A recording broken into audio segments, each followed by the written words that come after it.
Let's take a look at Startup Fever. This is a Kickstarter that came out a while back. I guess it got a decent amount of buzz. I got kind of hooked on the idea of it. Thought it would be a really cool. It looked cool, and the topic, which is that of startups in sort of the tech sector, was interesting to me as well. Undead Viking sold me on the idea that I wanted to keep an eye out on it, and then it more or less bombed. If you look at reviews, Vassal pretty much trashed it, and a number of other people have not really, I won't say completely trashed it, but he disliked the randomness element in the game, and we'll see how much. I usually don't mind a lot of randomness in a game, so I'm pretty good with that in concept. One thing you can notice, this is the full Kickstarter version here, is it comes all tricked out with, these little cans for storing pieces. It also comes with this additional, and this is kind of pisses me off actually, because it's additional roles in an additional segment of the game. So if you didn't get the Kickstarter version, and if you get some other version, I don't know,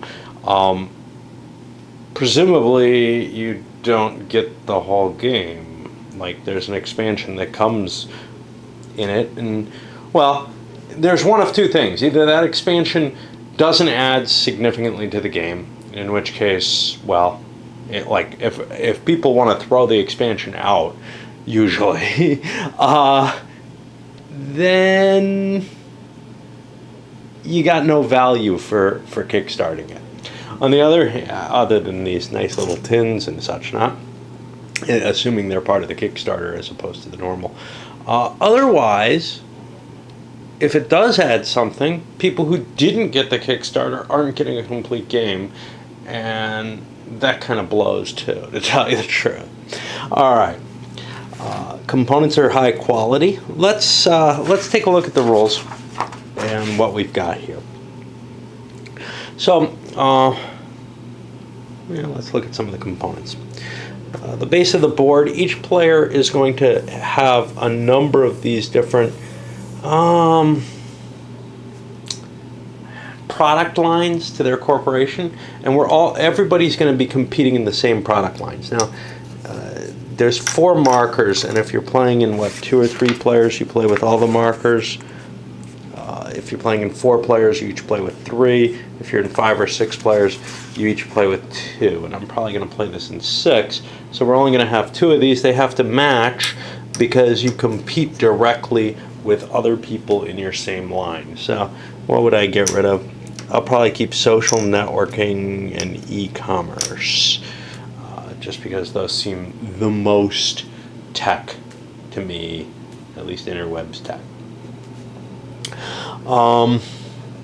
You have these 3 boxes, and let's see, these are business people. They call them suits in the game. This is your big suit. He's an executive. There's a number of them in here. Each player has, I think there's enough for each player to have one. Maybe one short of that. And they only be 5 of these available. Hard to tell because they're in this little tin. I know there's only 5 lawyers available by design in the expanded part of it. These guys are going to be your techno dweebs, and they also have a super dweeb. This is just to represent cash. These are going to be your different companies, and what you're going to be doing is you're going to be setting, your different product lines. You're going to be setting up your product lines on some of these, and it doesn't really matter which ones they are. They're going to be identified by a letter, which will correspond to some markers here. These markers will be used on the track. These markers are going to be used on the turn order here. This is sort of a cash and, let's see, what's the other term that I have for it? Victory points. It's going to be profits and victory points or something like that. Income and victory points, essentially. Everybody gets a little player aid card here, which tells you the costs of the different items, This little competition table is important, and a turn reference order of play there. There's a big deck of event cards, and everybody's going to start off with a few of these, and then you get to replenish them each turn, basically. And then with the kick starter bonus or venture capital edition, I don't know how these actually play out, but that adds a handful of like 8 of those little cards to the deck, and it also adds these shares, which give you a capacity for trading victory points for money, essentially. Okay, so as I said, at the beginning of the game, you set up these guys face down, taking however many you're supposed to play with. So let's say I'm playing with social networking and e-commerce. Everybody's going to have those 2 only, and they'll pick a couple of these slots. It doesn't really matter which ones you pick. Take the ones closest to you or whatever. And you also get some other crap. You're going to get a hand of 4 of these event cards. You're going to get $2, a reference card that doesn't matter, and that's it. Okay. Now, the goal in the game is going to be to collect victory points, it being €1 and all.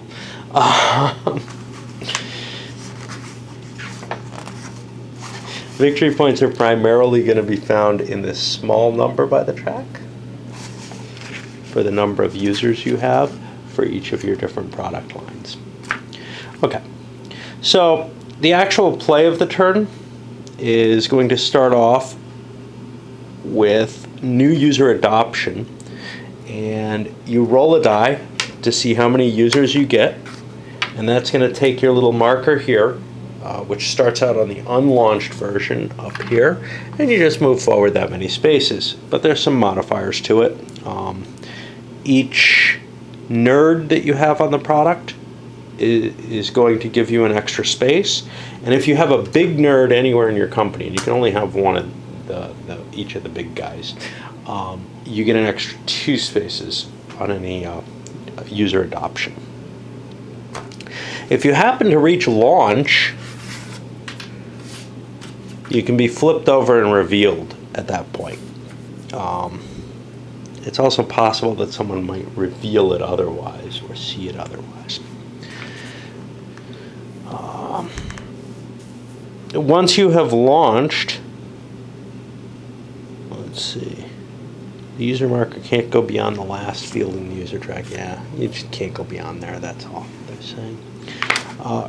Okay, then the next thing you do in your turn is you get revenue. And your revenue is going to be the larger number on the track based on the number of users you have. That's going to be an amount of cash that you get for that product. You don't play all your products at once. You're going to play them in order determined by here, each individually. And in addition to the money that you receive from there, you get 1 for every suit that's working on the project.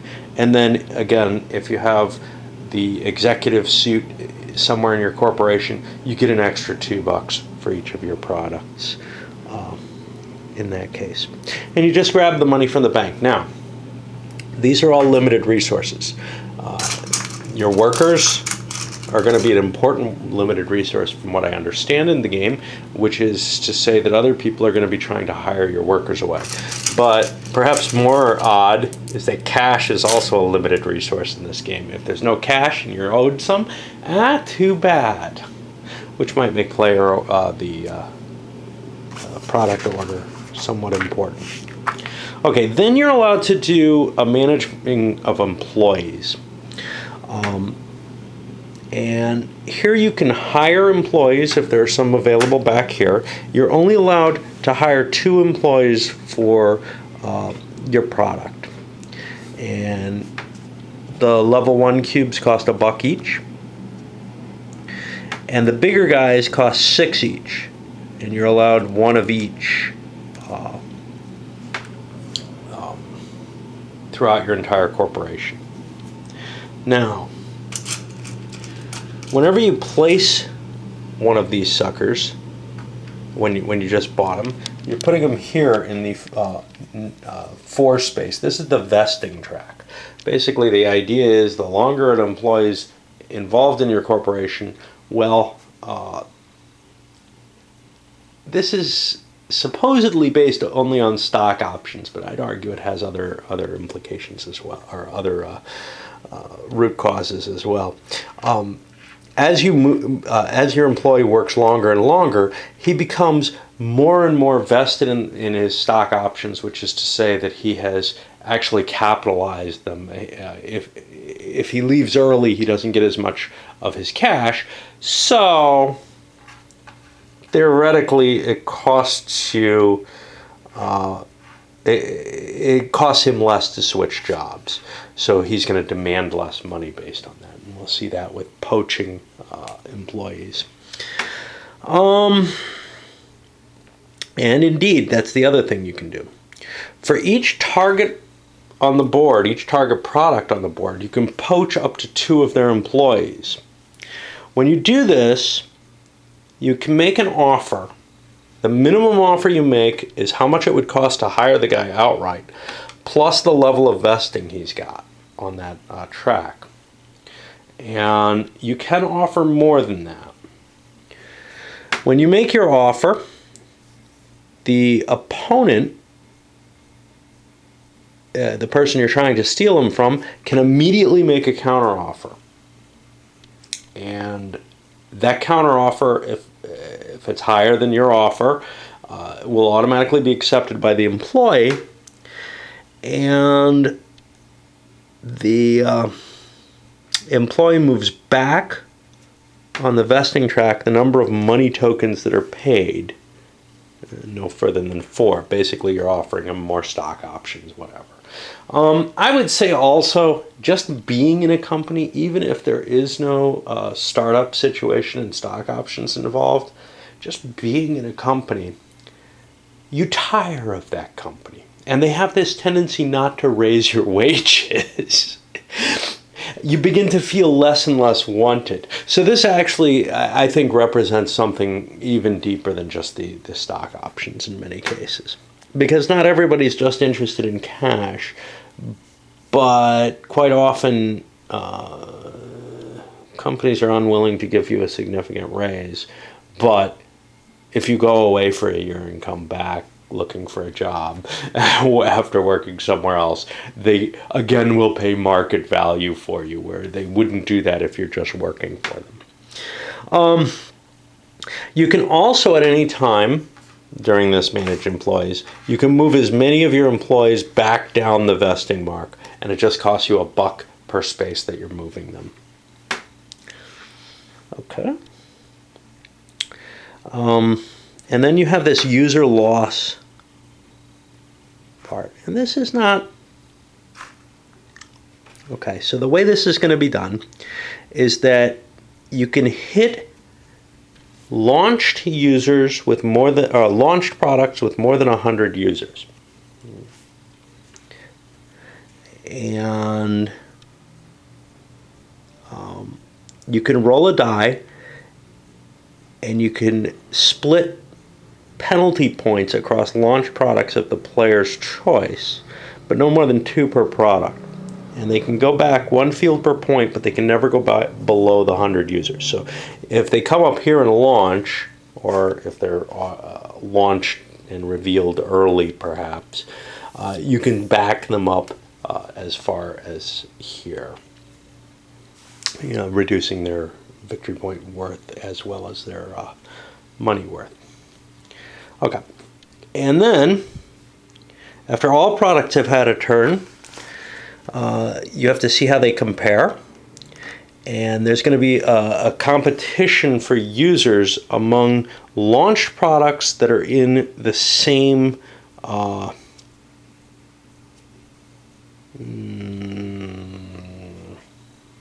field of the industry, essentially. So if you have social networking and e-commerce, all the social networkings compete, and all the e-commerce compete. So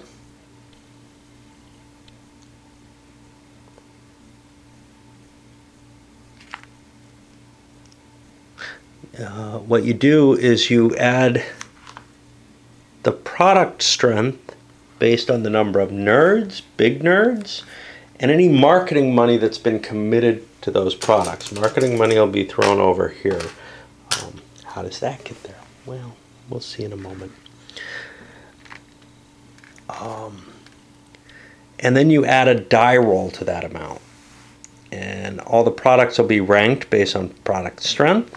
If there's a tie, the product with the most nerds, and then the highest die roll wins that tie.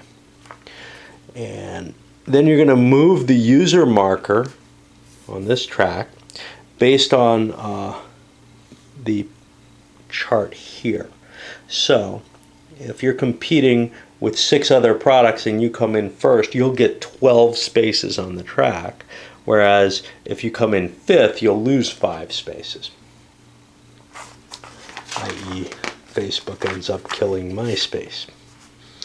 Okay, continuing with the year end, all employees who aren't fully vested move up a space. You're allowed then to shift your workers from product to product without changing their vesting level. Then you're allowed to, first any played event cards go back into the discard pile, and you're allowed at this point to play event cards even if they don't have an effect. You aren't just discarding them, but you can play them at this point even if they're not going to have any effect at all, just to try to get rid of your hand. But you must use them if they can have an effect, I guess. I don't know. And then you draw your hand back up to 4 cards. Then you're allowed to allocate marketing money, and you just take money tokens, and you can throw them on top of, from your pool, not from the bank, and you can throw them on top of the product to improve its competition chances. And then the product who has the least users gets to select its position in order first, and basically they'll be taking one of these and saying, you know what, I want to go 12th, right? And everybody gets their ordering in that way. Now, on the first turn, I think they're completely random. Event cards, special rules on them. They can't be retroactive, which means if somebody tries to do something, you can't interrupt that action. You have to plan in advance to play it. So if, for example, you can prevent somebody from doing any hiring, well, you have to do it before they try to hire. The game ends at the end of the end of the year that the last product is launched or leaked. And then they suggest you could continue beyond that. And you add up the victory points on the user marker. Whoever has the most wins. If there's a tie, whoever has the most money kicking around wins. All right, what about these suckers? The first one is these lawyers. And because lawyers are evil, they're black. So lawyers can be used for 2 things. First of all, they can be used to cancel most event cards except for leaks. And I wish I had one out of this bag, but I can't open the bag without ripping it at this point with just one hand. So pretend this is a lawyer. When you use a lawyer, you kind of turn him over on his side to indicate he's used his ability. Secondly, you could use them to attack someone for patent infringement. Now the rules here, there are a couple of places where the rules are not written as clearly as possible. This is one. They talk about, you license your technology. Okay, so if I decide to patent troll you with my lawyer, you have the option to license your technology and pay the current base revenue, the big number here, for that technology. Or I can remove the technology from the product and lose users. And I move back as many fields as the number under the user marker. So if I'm over here, I guess that number is 4 in this case, and not 48. So I'd lose 4 spaces or whatever. Well, the way it's worded though, remove the technology from the product. That's just flavor text here, is my understanding of it. It's not. It's kind of annoying when flavor text is mixed in with the rules in such a way. But okay, but the other, if you have a lawyer and you're attacked, you can cancel out the attack with your own lawyer. You can countersue or whatever. There's some additional event cards kicked in here. I think I've got kind of like a house rule event card in here. I'm not going to use that, but unfortunately I shuffled it in. And then we got these shares. Now, at the beginning of the year, I think that should say at the beginning of the game, you're going to get a hand of 4 of these shares. If you keep them till the end of the game, they're worth 5 victory points each. But at any time during the game, you can sell shares, and you'll get a price equal to the current base revenue of the most successful product of that company. And then the shares are gone. So you're trading 5 victory points in for some cash. And that's about it. And that seems to be the whole of the game. We'll see if I'm as disturbed by it as some people are. I know some people think it's cool still, but it's got a pretty damn low rating for something recent. And it had a lot of buzz and really didn't seem to make people happy. Let's end this up.